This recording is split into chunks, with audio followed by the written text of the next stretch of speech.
The wind bit through Raina Bell's coat as she tightened her scarf and sat on the cracked wooden bench, the same one she claimed every afternoon during her half-hour lunch break.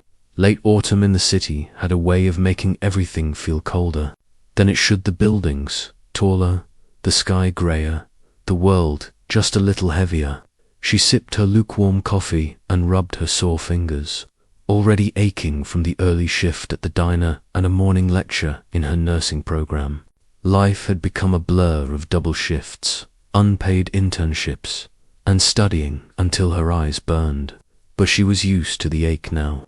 It had become part of her rhythm. A shuffle of movement caught her eye.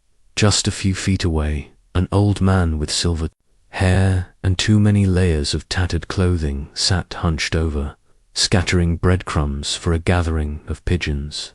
His hands trembled as he reached into a paper bag. A piece of bread slipped from his grip and fell to the ground. Without thinking, Raina stood, crossed the short distance, and knelt to pick it up. She held it out to him, her breath puffing in small clouds between them. "You okay out here?" she asked softly. He looked up. His eyes, a startling blue, met hers with clarity and depth that surprised her. "Better than I deserve," he said, voice rough but calm. "Name's Elliot," he added, managing a slight smile. "Raina," she replied, matching it. There was a quiet stillness in that moment, a pause in the city's relentless pace. She glanced at the vendor cart across the street, then back at him. "Wait here," she said. A few minutes later, she returned with a steaming paper cup of hot tea and handed it to him. "It's not much, but it'll help."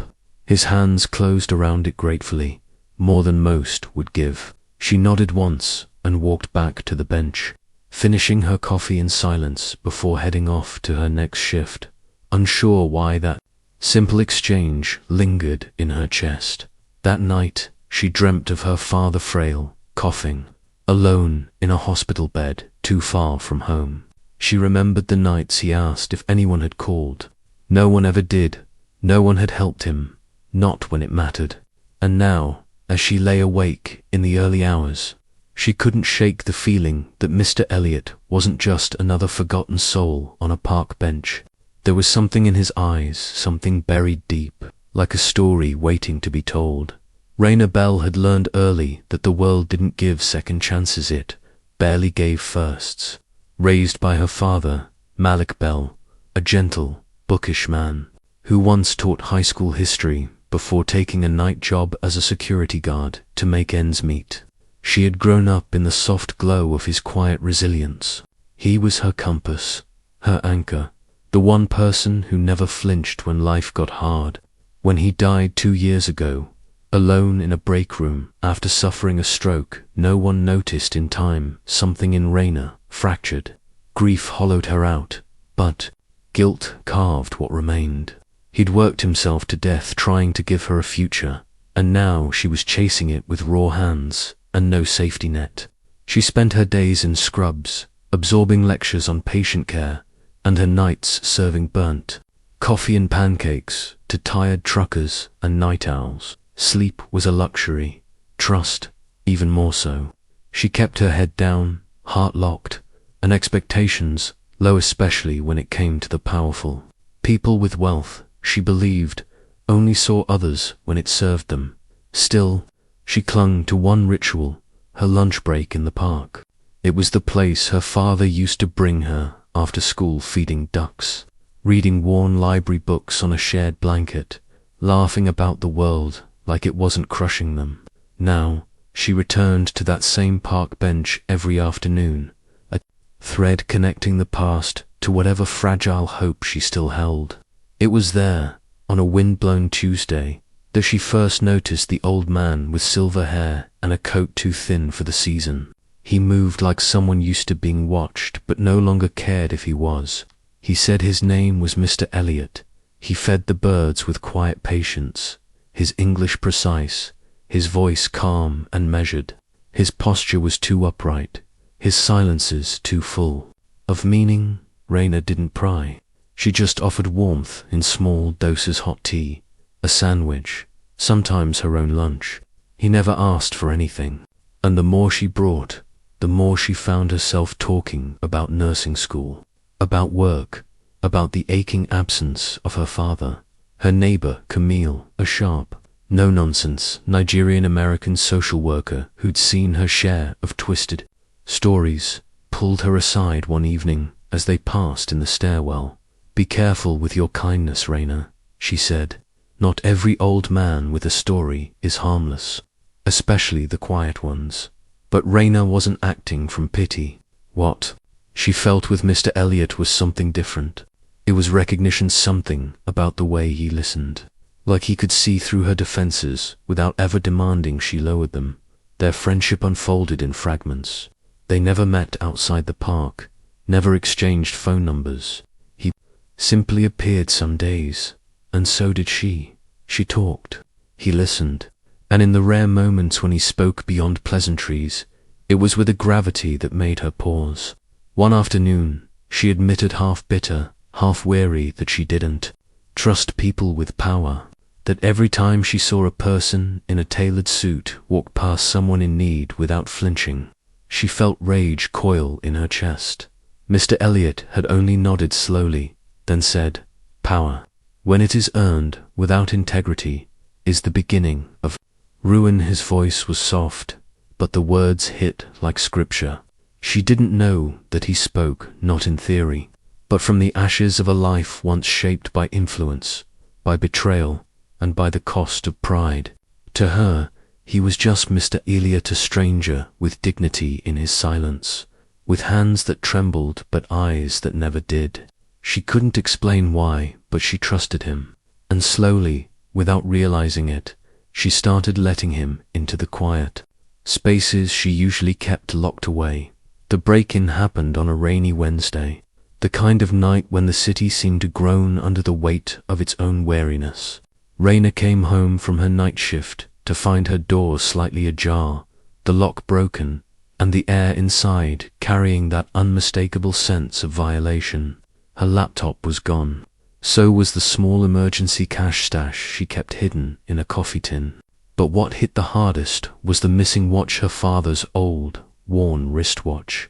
The one he'd worn every day of his life, even after the strap had broken. It wasn't worth much, not to anyone but her.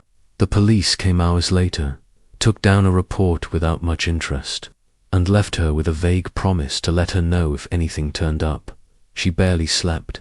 Every creak in the apartment made her flinch. Every shadow outside the window pulled her heart into her throat. The next night, unable to sit in the stifling silence of her apartment, Raina found herself back at the park long after dark. The benches were slick with rain, and the cold bit through her sweater. But there he was, Mr. Elliot, sitting upright, his coat buttoned, his posture as composed as ever, as though the dark were an old friend. She didn't speak at first. She just sat beside him, trembling, the air between them full of quiet dread. Then the tears came, sharp and unrelenting, spilling from her like something that had been building for years. "They took everything," she whispered. "I didn't have much, and they still took it." Mr. Elliot didn't offer platitudes. He didn't tell her everything would be okay. Instead, he looked at her with those piercing eyes and said, "This world has no mercy for women who stand alone. That is why you must never let it take your goodness." His voice was low, solemn, a truth shaped by lifetimes. She broke then, leaning into him, sobbing against the rough wool of his coat as he simply held her, silent and still. In that moment, he felt less like a stranger and more like an anchor, someone who understood the weight of loss far too well. A few days later, the ordinary rhythm of things cracked again. Raina was on her lunch shift at the diner, balancing plates and trying to fake normalcy, when a man in a dark suit stepped through the door. He didn't sit. He didn't order. He just leaned casually against the counter, eyes sharp beneath designer sunglasses. "How long have you known the old man in the park?" he asked, voice smooth but edged like a blade. Raina's stomach twisted. "Barely at all," she said quickly, hiding the tremor in her voice. Just some guy who feeds pigeons. The man smiled, but it didn't reach his eyes. Right, he murmured, then turned and walked out like he'd never been there. At night, she couldn't shake the image of the black car she'd seen earlier in the week parked across from the park. Watching, waiting, back in her apartment. Heart pounding, Raina sat at her table and opened her phone. She typed Idwell Olami into the search bar. Nothing. No social media, no history, no trace. But something about the name had always sounded ... ancient, noble, curious, and growing increasingly uneasy. She searched deeper, clicking through. Articles about African political uprisings, royal exiles, and fallen regimes. It was a grainy photo in an archived 1994 article that stopped her cold. A younger man, tall, dressed in ceremonial robes, surrounded by journalists. His eyes were unmistakable. Her hand covered her mouth as her pulse surged. Mr. Elliot Olami wasn't just a forgotten old man feeding birds in the park. He was someone the world had once watched, someone powerful, someone now being hunted, and she was no longer sure if helping him. The questions began, softly, slipping into the quiet spaces between pigeon feedings and paper cup teas. One afternoon, as the wind stirred the brittle leaves around their bench, Raina asked, "Who are you, really?" Mr. Elliot paused, his gaze drifting toward the distant skyline. "Just a man whose past has outlived his future," he said, the words cloaked in sorrow, but the truth had already begun to unravel in her mind. She couldn't forget the man in the diner, the black car, or the hollow feeling in her stomach the moment she saw that old photo of Idwell Olami. With Camille's help, they combed through digital archives and dusty old articles in the city library's back room. And there it was, the name, the story, the bloodline. Idwell Olami, once the son of a powerful West African ruler in a small, oil-rich coastal region. A respected diplomat, educated abroad, poised to inherit his father's legacy. But in 1995, everything changed. A military coup dissolved the monarchy overnight in a storm of violence and fire. His family was declared enemies of the state. Some were executed, others vanished. Rumors whispered that the prince had escaped, but no one ever confirmed it, until now. The next time Raina saw the black car, it wasn't parked across from the park, it was following her, 2 blocks behind, never speeding, never stopping, just a shadow in her rearview mirror. She reported it to the police, but the same shrug and hollow promises greeted her. "We'll keep an eye out." They didn't. That night, her voice cracked as she confronted Elliot in the park, heart pounding, hands clenched. "They're watching me. They're following me because of you." Elliot looked tired, older than she'd ever seen him, as if the years had come rushing back all at once. He nodded slowly. "They are here to finish what they started," he said quietly. "I am not homeless, Raina. I am hiding." Her rage came fast. "You let me open up to you," she snapped. "You let me spill everything about my father, my fears, my life, and the whole time, you're the one carrying a damn crown." He didn't flinch. His voice stayed low. "The crown took everything from me, my family, my country, my peace. I did not want to take anything from you." His regret was real. She could feel it, but it didn't erase the sense of betrayal curling in her chest. Still, something deeper than anger kept her tethered. He wasn't a stranger anymore, not just a man on a bench. He had listened when no one else had. He had held her while she cried. She couldn't walk away, not now, not when danger was circling closer. She began sneaking him into her apartment after dark. He slept on the floor beside the radiator, wrapped in the old quilt her father had once used during cold winters. She brought him food, kept her blinds closed, changed her routine. At the diner, she wore sunglasses to avoid recognition. Camille, once skeptical but silent, finally snapped after seeing Reyna slip into the building with Elliot behind her. "This is not your battle," Camille warned, fear lacing her voice. "These people, they're not like the cops or street criminals. They don't leave witnesses. Let this go." But Reyna couldn't. Her life had already been shaped by the absence of justice. Her father died, overlooked and forgotten. She had carried her grief like armor, refusing to let anyone else into that fragile place until Elliot. And now he was in danger, and she couldn't let him disappear. Not again. The line between protector and protected had blurred. She was no longer just a nursing student scraping by. She was a woman who had something worth fighting for. And if the past was coming for Elliot, it would have to go through her. Reyna couldn't ignore the tension any longer, the way Elliot always seemed to watch the shadows, the way his eyes lingered a second too long on passing cars, or how he seemed to vanish from the park some days without explanation. So one afternoon, as golden leaves rustled around them, she asked softly, "Who are you, really?" Elliot didn't meet her gaze. He simply exhaled, low and long, and said, "Just a man whose past has outlived his future." But the answer wasn't enough, not anymore. Something inside her, part fear and part fierce loyalty, refused to accept the mystery. She needed the truth. With Camille's reluctant help, she began digging through archived West African newspapers, unreports, articles buried beneath years of political unrest. What they found stunned them both. Adwell Olami, once hailed as the promising son of a revered ruler, had disappeared during a military coup in 1995 that toppled his family's reign over a small, oil-rich coastal region. The royal family had either been killed or imprisoned. But one reporter, blurry, article dated just weeks after the uprising, claimed the prince had escaped. No name, no confirmation, just whispers. And then, nothing. The next time Reyna saw the black car, it wasn't parked at a distance. It was following her. Not aggressively, just closely enough to rattle her nerves, to remind her she was being watched. When she caught the man's face in the reflection of a store window, her heart stuttered. He was the same man who had visited the diner, the one who had asked casually, "How long have you known the old man?"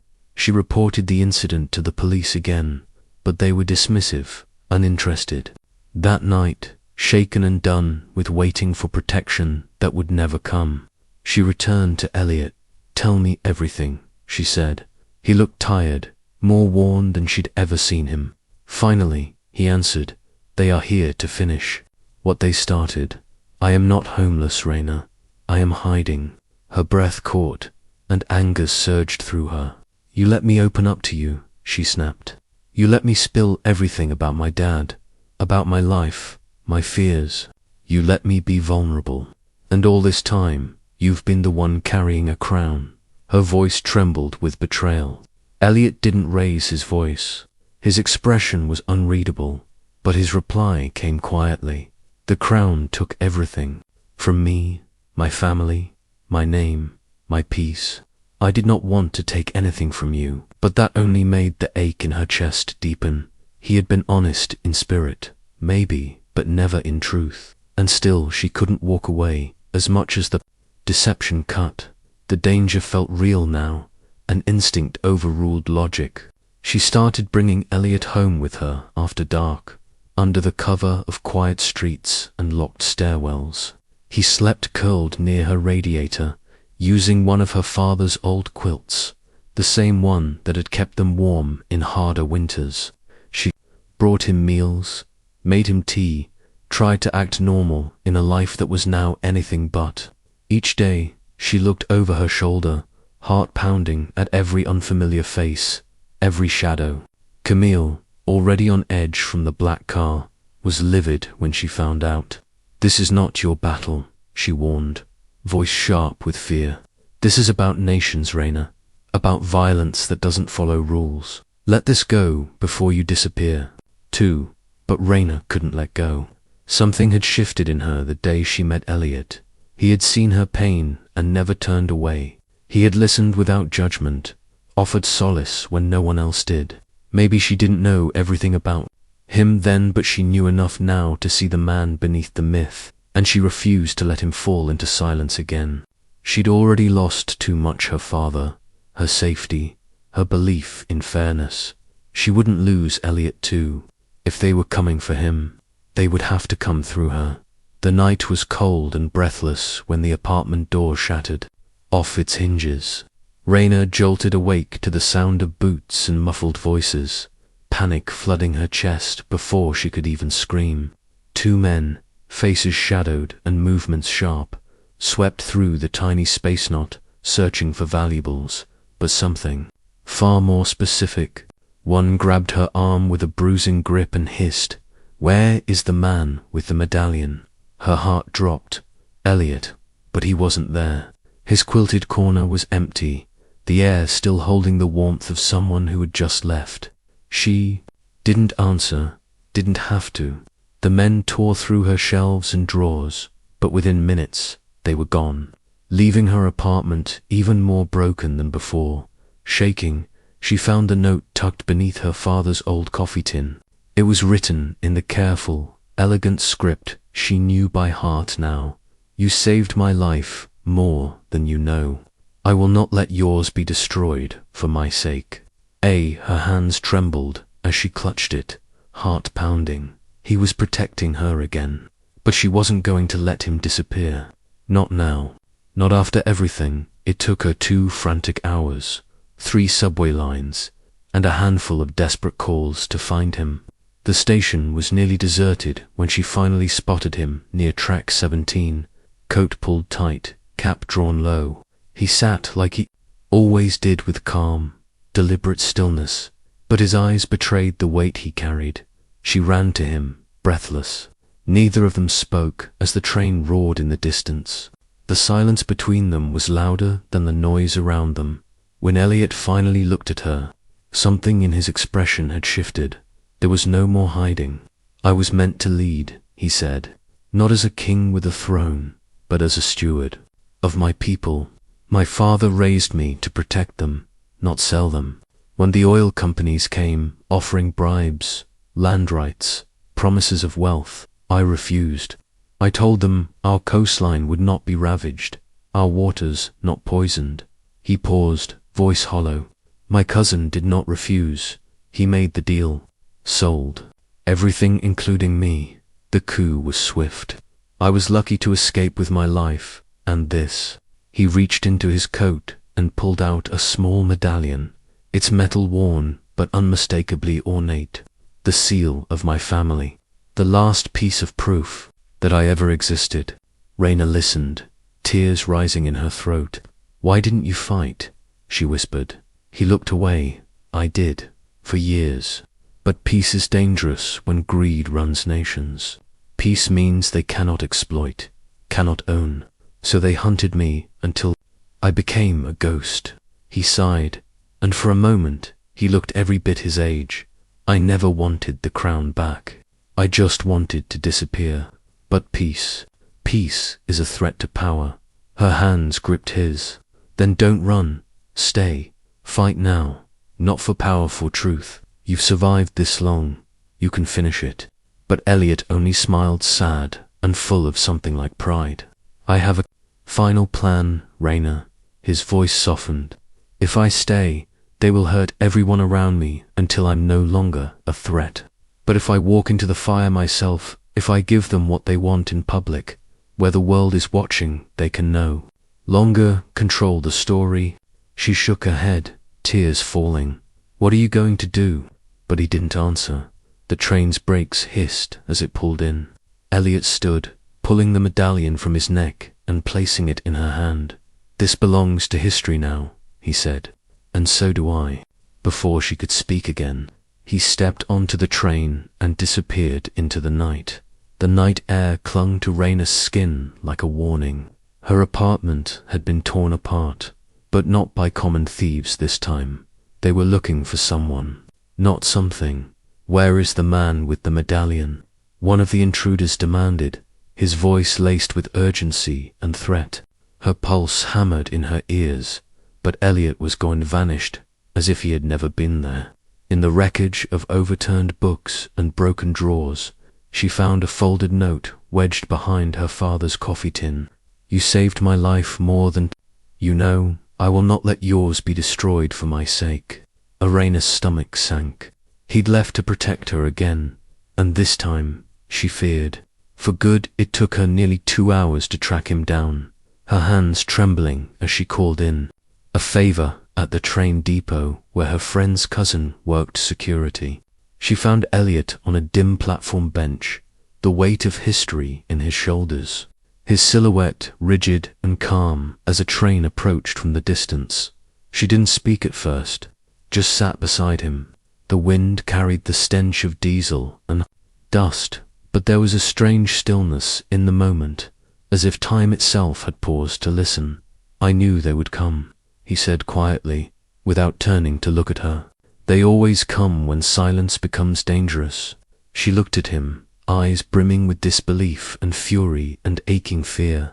You were going to leave without saying goodbye. You know why? He finally turned, the light catching his features.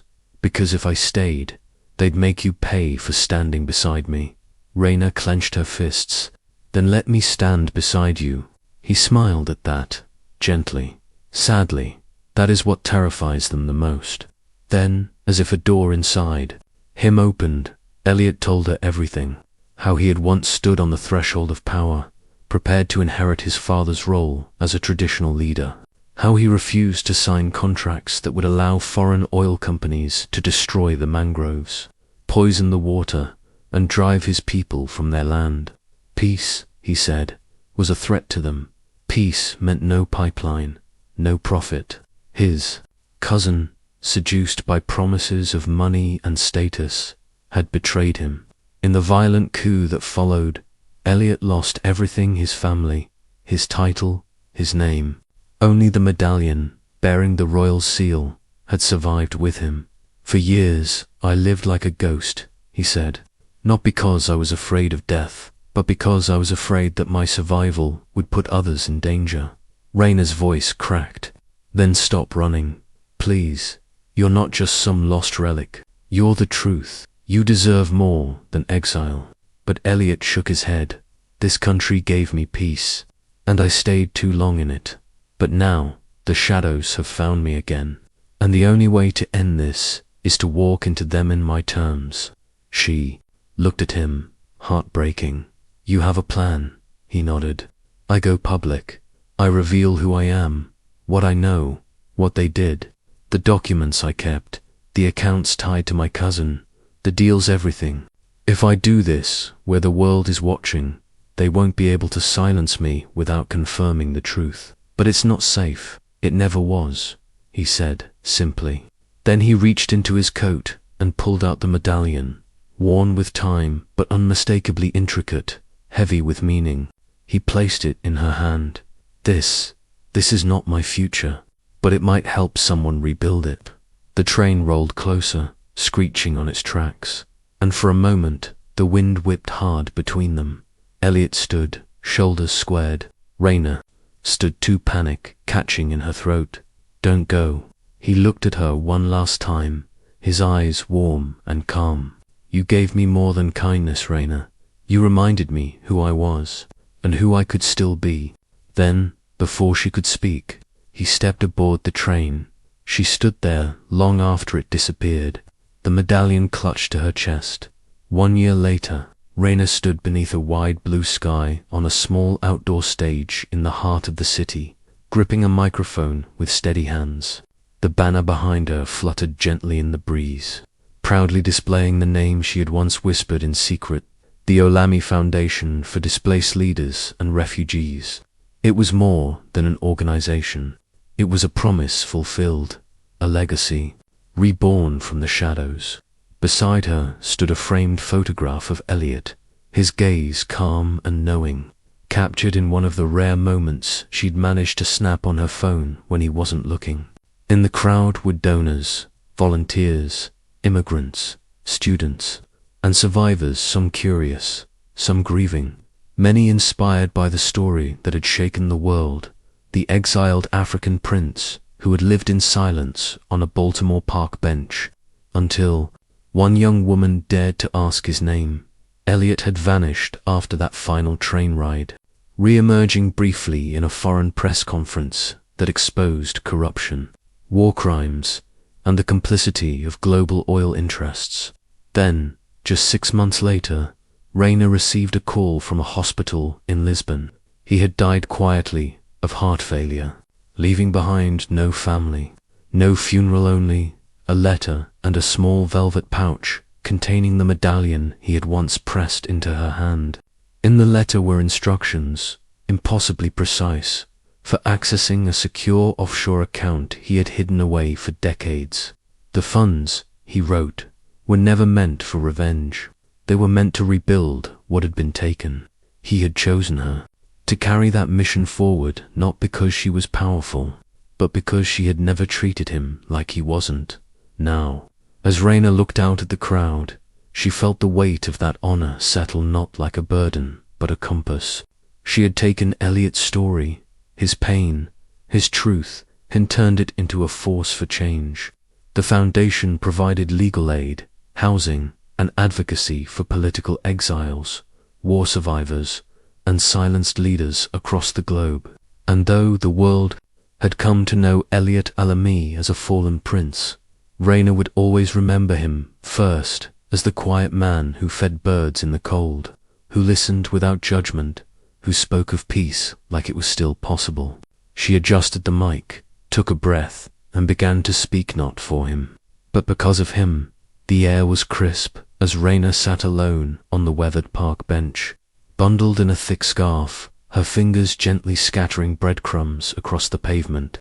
The pigeons gathered as they always had, pecking and fluttering, their wings stirring little gusts of wind around her boots. The bench hadn't changed, though everything else in her life had. This was where it all began, where a quiet man with silver hair and a regal silence once listened while she poured out her grief. Now, she came not to mourn, but to remember, to be still, to feel the weight of legacy without letting it crush her. As she fed the birds, a young boy approached, maybe 8 or 9, his jacket too big for his frame, clutching a small paper cup. He offered it with shy hands. "You okay, ma'am?" he asked. She looked at him, eyes softening, and accepted the tea with a gentle smile. "Better than I deserve," she said, her voice catching slightly. He nodded, satisfied with her answer, and ran off to join his siblings near the swings. Raina turned back to the pigeons, sipping the warm tea, letting the quiet settle around her like an old friend. Then she saw it, a single pigeon landing at her side, fluffing its feathers before pecking at the crumbs. Around its leg was a delicate golden thread, glinting faintly in the winter sun. Her breath caught. It was the same shade Elliot had always worn hidden beneath his worn coats, a quiet homage to the royalty he never flaunted but never denied. She watched the bird for a long moment, her tears rising not from sorrow, but from the profound aching grace of it all, a quiet nod to legacy, to truth, to love that needed no title. She didn't move to touch it, didn't dare. She simply watched as it fluttered its wings and lifted into the sky, fade out,